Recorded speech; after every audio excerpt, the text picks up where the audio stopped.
میرے بھائی اور دوستو، آج میں مولانا صاحب کا کلپ آپ کو سنا رہا ہوں۔ وہ کہتے ہیں کہ دنیا میں جہاد ہے ہی نہیں، جو فلسطین میں شروع ہے یہ ان کا آپس کا مسئلہ ہے۔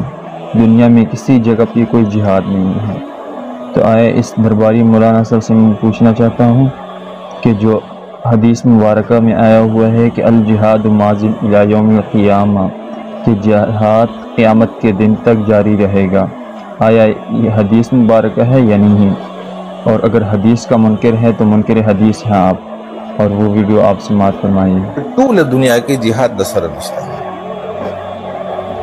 او په فلسطین کې چې کوم جنگ روان دی نو دا د عرب او د اسرائیل په منځ کې روان دی. تاسو ته شیطان لخر مونږ یو د رحمان لخر